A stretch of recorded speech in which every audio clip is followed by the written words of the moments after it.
চুরির এজেন্সি, কাউকে কয়লা চুরির এজেন্সি, কাউকে গরু চুরির এজেন্সি, কাউকে আবার মাটি চুরির এজেন্সি। এজেন্সির নিয়মটা কি? 75 ভাগ কালীঘাটে পৌঁছতে হবে আর 25 ভাগ নিজের কাছে রাখতে হবে। যেই কাজটা করবে না তার এজেন্সি চলে যাবে, যেমন পার্থ বাবুর এজেন্সি চলে গেছে। আর আমাদের কাজ কি? এবারের নির্বাচনে এই প্রদীপকে নিভিয়ে ফেলতে হবে। দুর্গাপুরের মতন শহরে প্রদীপের কোনো স্থান নেই। প্রদীপ হলো বহিরাগত।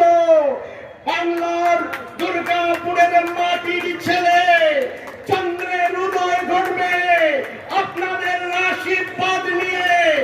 23 তারিখে আপনারা আশীর্বাদ করবেন চন্দ্রশেখর ব্যানার্জিকে।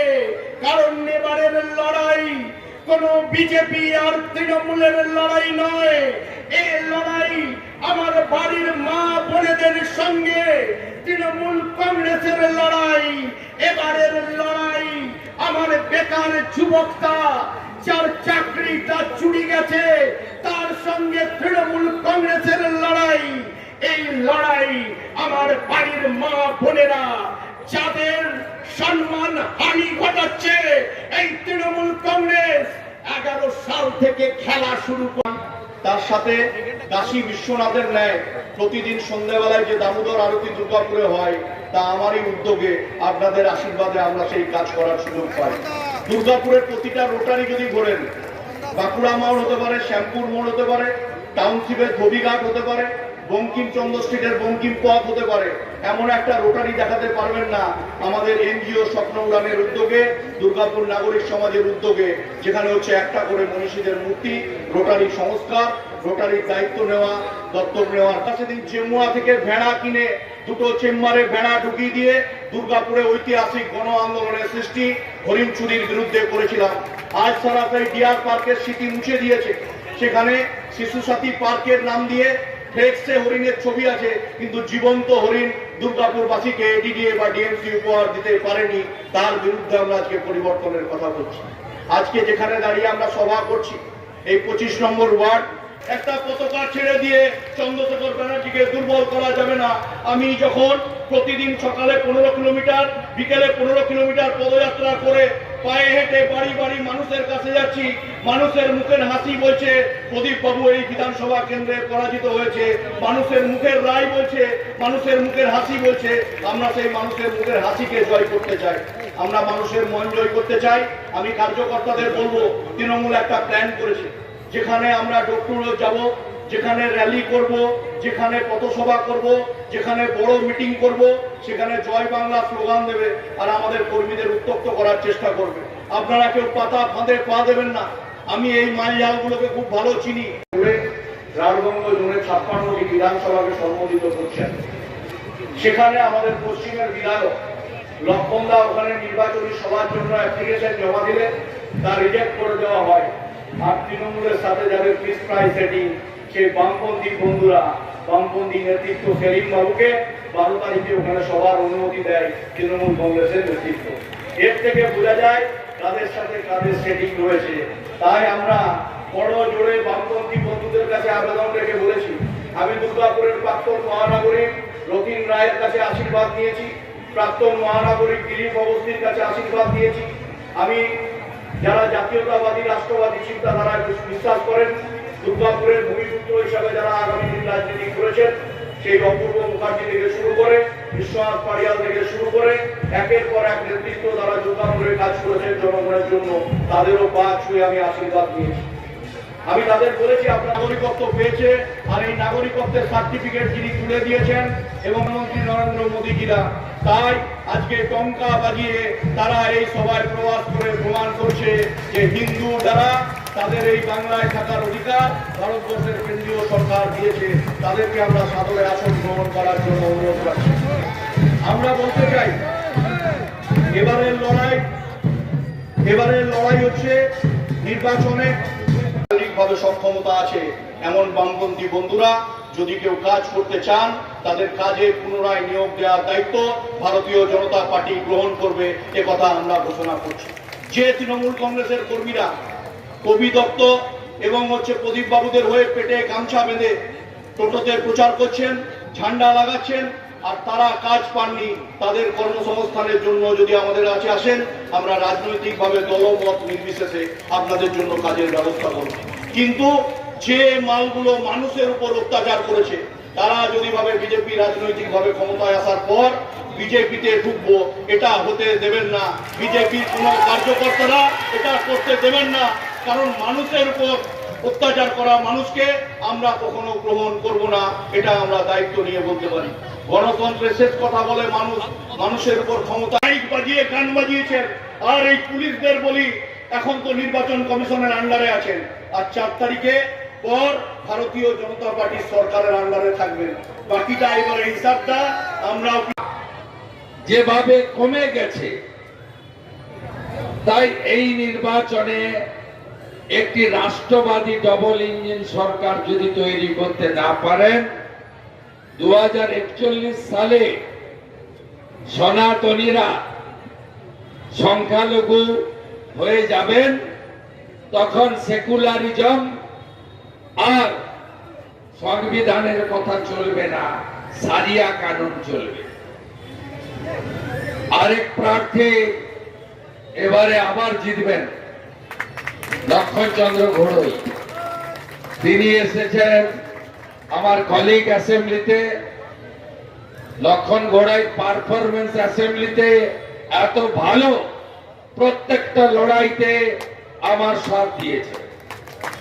তাই লক্ষণ ঘোড়াই আরেকবার সরকার হয়নি তখন পাঠিয়েছেন, আর এবার সরকার হচ্ছে, নিশ্চিতভাবে পাঠাবেন, বড় মার্জিনে পাঠাবেন। লক্ষ্য বসু কবে যাবে? সর্বত্র একই আওয়াজ, পরিবর্তন চাই। সর্বত্র একই আওয়াজ, ভোট তো দিয়ে দেব, আপনাদের আসতে হবে না, একটু গণনাটা ঠিক করে দেখবেন। মানুষ ডিসিশন নিয়ে ফেলেছে, আর আমরাও আবেদন করছি। 15 বছর চোরকে দিলেন, 34 বছর বাম, 5টা বছর চাইছি ভোট। রামকে আনুন 5টা বছরের জন্য একটি বার, বছরের জন্য রাম রাজ্য তৈরি করুন। রাম রাজ্য মানে সুশাসন, সুরক্ষা। রাম রাজ্য মানে হাতে কাজ, পেটে ভাত, মাথায় ছাদ। রাম রাজ্য মানে নারী সুরক্ষা। রাম রাজ্য মানে শিল্প কলকারখানা। রাম রাজ্য মানে বেকার যুবকদের মেধার ভিত্তিতে কর্মসংস্থান। রাম রাজ্য মানে তোলাবাজির হাত থেকে পুলিশকে বের করে এনে রাজধর্ম পালন করতে শেখানো। রাম রাজ্য মানে মৌলবাদী, জঙ্গি, পাকিস্তান প্রেমীদেরকে উচিত শিক্ষা দেওয়া।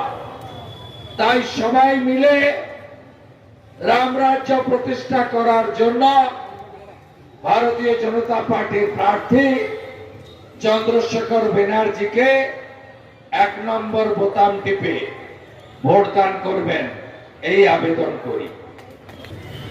আজকে দুর্গাপুর থেকে চিত্তরঞ্জন আসানসোল পর্যন্ত ডক্টর বিধানচন্দ্র রায়ের নেতৃত্বে যে শিল্পের জোয়ার এসেছিল, আজকে সেই শিল্পের জোয়ার কোন জায়গায় গেছে?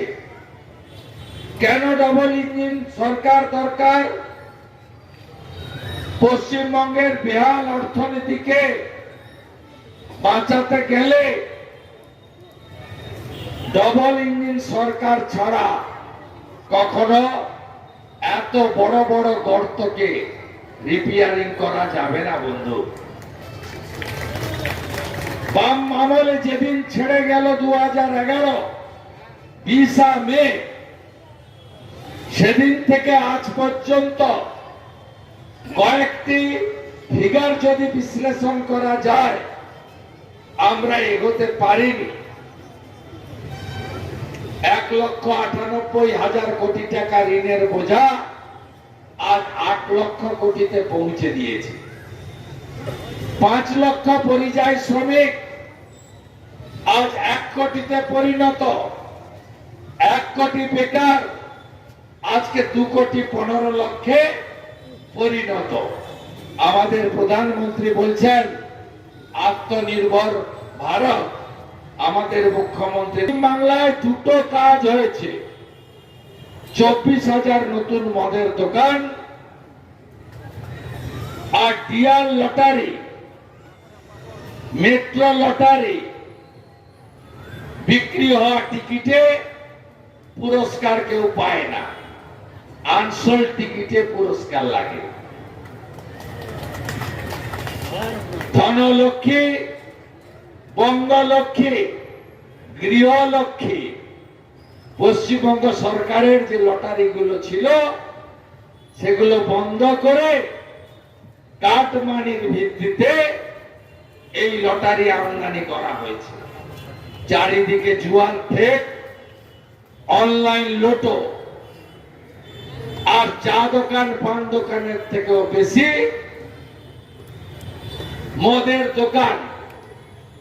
সাদা জলের বোতলের মতো 28 টাকার মেহুল যুব সমাজকে ধ্বংসের শেষ কিনারায় নিয়ে যাচ্ছে সরকার। এই রাজ্যে মা বোনেরা কেমন আছেন? মুখ্যমন্ত্রী কেমন কথা বললেন 15 বছর ধরে? কাটোয়ায় রেপ, মুখ্যমন্ত্রী বলছেন ফুল রেপে 20,000, হাফ রেপে 10,000 দেওয়া যেতে পারে। এই মুখ্যমন্ত্রী পার্ক স্ট্রিটের ঘটনাকে ছোট্ট ঘটনা বলেন। এই মুখ্যমন্ত্রী হাসখালির রেপ মার্ডারকে বলেন মেয়েটা অন্তঃসত্ত্বা ছিল। কালিয়াগঞ্জের 12 ছাত্রী জাবেদ নামে এক ধর্ষক, তাকে ধর্ষণ করে খুন করার পরে মুখ্যমন্ত্রী বলেন ওটা লাভ অ্যাফেয়ার্স।